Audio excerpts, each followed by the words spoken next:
Hello everyone. So the question is three metal rods are located relative to each other as shown 1, 2 and 3 where L1 plus L2 is L3. यहाँ से दिख रहा है diagram से value of density and Young's modulus density और Young's modulus की value यहाँ पे दी हुई है रिस्पेक्टिव L3 का वैल्यू दिया हुआ है 1.5 metre what must be the ratio of L1 and L2 if a sound wave is to travel the lengths of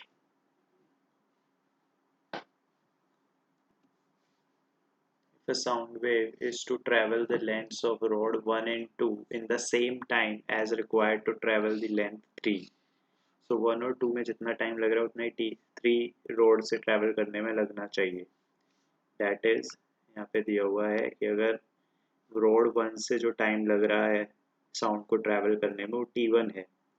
let's say T1 time इसमें लग रहा है, T2 टाइम इसमें लग रहा है और T3 इसमें लग रहा है. तो क्वेश्चन में दिया हुआ है कि T1 प्लस T2 उतना ही T3 होना चाहिए. तो ये हमें दिया हुआ है और पूछा है कि L1 और L2 का रेशो क्या होगा. सो ये तो हमें पता ही है कि speed of sound through material, किसी भी मटेरियल के थ्रू अगर हमें स्पीड ऑफ साउंड कैलकुलेट करनी है तो उसकी वैल्यू आएगी under root Young's modulus by density. ठीक है, और हमें ये कैलकुलेट करना है. So let's calculate this. So what is T1? T1 होगा this L1 over इसमें speed that is under root y1 by rho 1 plus T2 is L2 over under root y2 by rho 2 is equal to T3 is L3 under root y3 by rho 3. ठीक है, तो मुझे calculate करना है L1 by L2. तो L2 से divide कर दें तीनों terms.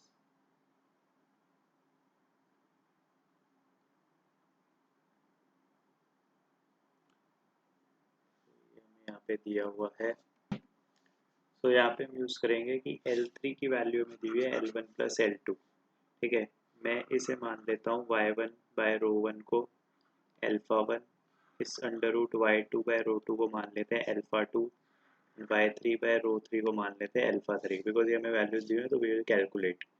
So L1 by alpha 1, ठीक है, plus L2 by alpha 2 is equal to L1 plus L2 by alpha 3 या L1 by alpha 3 minus L2 by alpha 3. L1 by alpha 1 minus L1 by alpha 3, L2 by alpha 2 minus L2 by alpha 3. So क्या आ जाएगा मेरे पास, इस minus को यहाँ ले आएंगे तो यहाँ लिख लेंगे L1 1 by alpha 3 minus 1 by alpha 1 is equal to L2 1 by alpha 2 plus 1 by alpha 3. So ये माइनस साइन था, मैं यहाँ दे गया. So I can write this. मुझे चाहिए L1 by L2. So L1 by L2 is nothing but this factor, that is 1 by alpha 2 plus 1 by alpha 3 divided by 1 by alpha 3 minus 1 by alpha 1. ठीक है, सो solve कर लेंगे. ठीक है, alpha 1 put values y1 दिया हुआ है, रो 1 दिया हुआ है, अल्फा 1 की वैल्यू कैलकुलेट करो. That is under root of y1 by rho 1. Put करेंगे इन दोनों वैल्यूज को, तुम्हारे पास अल्फा 1 की जो वैल्यू आएगी वो आएगी. सो सॉल्व करेंगे तो अल्फा 1 की वैल्यू आएगी 5.08 into 10 raise to the power 3. ऐसे ही अल्फा 2 सॉल्व करेंगे y2 बाय रो 2, तो यहाँ से वैल्यू आएगी 1.18 into 10 raise to the power 3.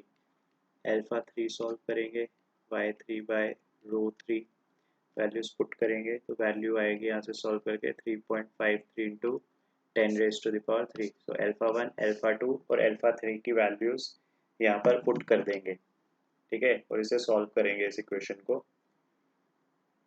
तो हमारे पास जो आंसर आएगा आफ्टर सॉल्विंग ऑल दिस, तो हमारे पास जो आंसर आएगा वो आएगा 3.4.